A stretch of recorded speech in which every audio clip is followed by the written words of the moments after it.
Olá, vamos resolver mais uma questão da UERJ lá da década de 90. Então, se liga aí.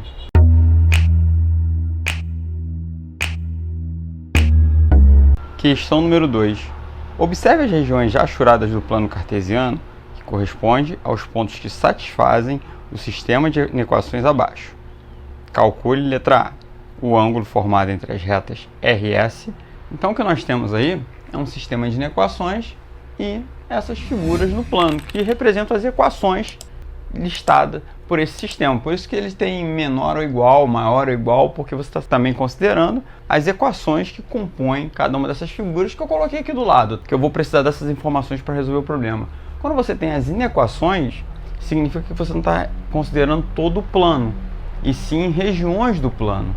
E todas essas interseções aqui vão gerar essas duas áreas que a gente vai ter que calcular no item B. Então, por exemplo, quando ele diz que o y tem que ser menor ou igual a x mais 1, ele está falando todo o conjunto de pontos que estão abaixo da reta R, que é representada por essa equação, quando eu igualo isso aqui, e também por essa inequação. Por isso que eu tenho um conjunto de pontos que são menores do que o x mais 1. E as interseções estão prontas já, porque você tem as regiões ali marcadas, então você tem duas retas, uma circunferência, e isso aqui é o que delimita o nosso sistema de eixo. Então, para ter essas delimitações aqui, nós precisamos colocar também essa inequação. E ele já deu pronto para a gente não precisou se preocupar com essas interseções. Na letra A, ele quer que a gente calcule o ângulo entre as retas R e S. Então, a gente vai precisar olhar para as equações das retas que compõem aí esse sistema. O que nós temos aqui nas equações das retas? Para a gente saber qual o ângulo entre elas, qual o ângulo essas duas retas vão formar, eu vou ter que olhar para o coeficiente angular. O coeficiente angular é o termo que acompanha o x. Então, no caso, para a primeira reta, para a reta R, essa aqui é a reta R, essa aqui é a reta S. Na reta R, o nosso coeficiente angular, vou chamar de m, tá? Vale menos 1, aliás, vale 1.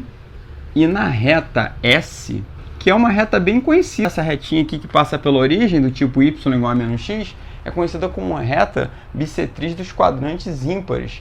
Você tem aqui a angulação de 45 graus e a inclinação dela não é de 45, você olha para o suplemento, 135. Aqui você tem uma angulação de 135 graus. E aí a tangente é igual a menos 1. Então a reta S, o nosso coeficiente angular é menos 1. Vou chamar de ms e aqui de mr só para diferenciar.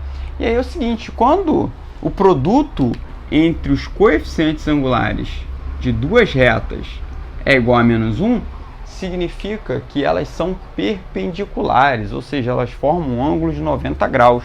Então a resposta é essa, na letra A, então o ângulo 90 graus. Letra B, a área total das regiões achuradas. Então nós temos aqui um triângulo e nós temos um setor circular.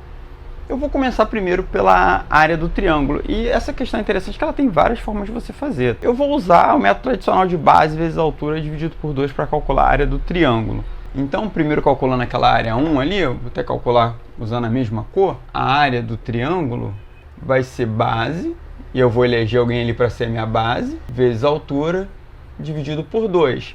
E aí o que acontece? Olha só. Para eu saber esse tamanho aqui, eu tenho que saber informações da reta R. O que acontece na reta R? A reta R é y igual a x mais 1. Então, para eu saber esses pontos de interseção aqui, quando eu quero saber a interseção com o eixo y, eu faço x igual a 0. E se eu igualar x a 0, vai ficar y igual a 1. Então, quando x é igual a 0, y vai ser 1. Então, esse ponto aqui, só de olhar você dá para saber, tá? Toda vez que você olhar para uma equação de uma expressão polinomial, se você olhar o termo independente, é onde a curva intersecta ali o eixo y. E para nós acharmos aonde ela está intersectando o eixo x, basta que a gente faça o contrário. Agora a gente iguala o y a 0 e vai ficar uma equação do primeiro grau para a gente resolver. Ou seja, quando o y é 0, você vai ter que resolver isso aqui, ó, x mais 1 igual a 0. Você iguala o y a 0, ou seja, x igual a menos 1.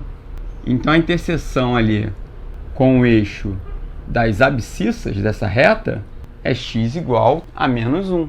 Porque agora eu já sei que a minha base, ó, eu posso eleger esse lado aqui como base, de 0 até 1, a minha base vale 1. O que está faltando? Está faltando a gente determinar qual é a altura. E aí também que a gente vai fazer? Olha só, a altura seria esse segmento que parte do vértice até o lado oposto, formando um ângulo de 90 graus. E aí, para eu saber essa distância aqui, se eu souber qual o valor desse ponto aqui, quais são as coordenadas desse ponto, dá para a gente descobrir quanto vale aquela distância ali. E como é que eu vou fazer para encontrar a coordenada daqueles pontos? Ora, se eu encontro entre as retas, basta igualar as duas equações, tá certo? Então, a gente vai igualar o quê? A gente vai igualar a reta S, que é y igual a menos x, com a reta R. A gente vai igualar com a reta R. A reta R é y igual a x mais 1. Igualando isso, você vai ter que x mais 1 é igual a menos x. Vou passar o x para o lado de cá. Então vai ficar 2x igual a menos 1. Então x igual a menos meio. Então preste atenção numa coisa. A coordenada referente a x, você tem x igual a menos meio. Quer dizer, aqui ó, é menos meio. Essa informação já basta para eu encontrar a altura. Porque essa distância aqui é a mesma da altura.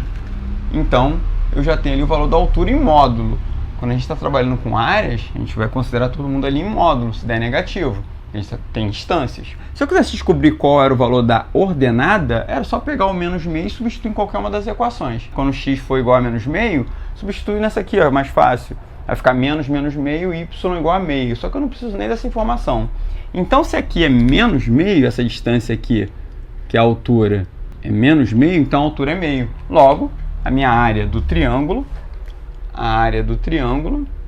vai ser base 1 vezes altura, meio, eu considero em módulo, dividido por 2. Esquece aqui o sinal que está em módulo.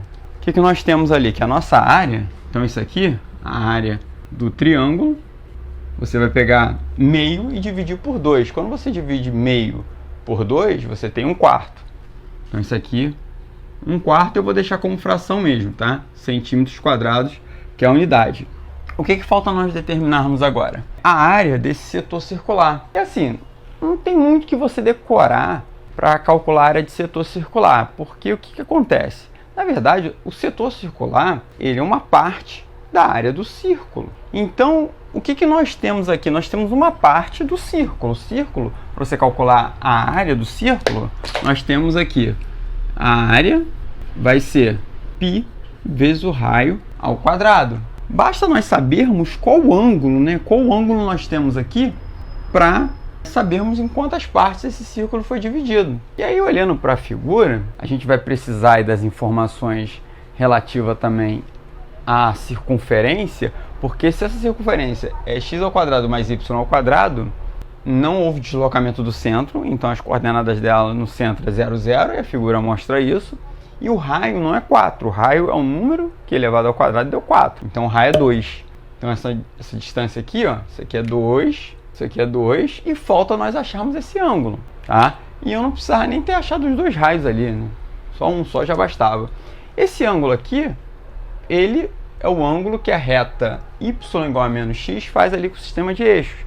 Como aqui é menos 1, coeficiente angular, significa que a tangente, nós temos ali uma tangente, no caso a tangente 135, que vai dar menos 1. Só que o ângulo que eu falo 135 é o ângulo que a reta forma com os eixos. Esse ângulo aqui de dentro, ele é de 45 graus. Se o ângulo aqui que a reta forma com o sistema de eixos é 135, o seu suplemento 45. Então, o que nós temos ali? A gente pegou essa circunferência e esse ângulo central é 45, então significa que esse setor aqui, esse arco aqui é um arco de 45. Então você pegou a circunferência e dividiu em quê? Pegou a oitava parte disso, porque 360 seria todo o círculo. 45 graus é a oitava parte disso. Então a área desse setor vai ser isso aqui dividido por 8. Você está pegando a oitava parte. Então a nossa área, vou fazer aqui mesmo, tá? A nossa área achurada ali daquele setor vai ser π vezes o raio ao quadrado sobre 8. Então a área aqui vai ficar 4, aqui vai ficar 8, então vai dar π sobre 2 centímetros quadrados. Para nós finalizarmos o exercício, a gente tem que somar aquela área daquele setor com a área do triângulo. Então a área total vai ser o quê? Meio π, então deixa eu colocar aqui meio, mais 1/4. E assim, tá, a questão ela é discursiva, você já tem ali a área total, não dá para juntar π com 1 e nem dá para fazer a conta direta porque os denominadores são diferentes. Mas eu vou colocar, vou arrumar aquilo ali, escrever todo no mesmo denominador, tá? Então, para a gente escrever no mesmo denominador ali, 2 e 4 são na mesma tabuada, eu posso transformar todo mundo em 4 multiplicando esse aqui por 2. Só que eu faço em cima e embaixo tem que ser igual para a fração continuar sendo equivalente. Então a nossa área total vai ser o que? Todo mundo sobre 4, já tirei ali, já coloquei todo mundo no mesmo denominador, 2π mais 1, que eu não posso juntar, são coisas diferentes, centímetros quadrados. Então essa é a nossa área total. Tá legal, gente? Então espero que vocês tenham gostado do vídeo, curtam, compartilhem, vá lá no Instagram assistir os outros vídeos de outros concursos e obrigado por você ter assistido, até o próximo vídeo, tchauzinho.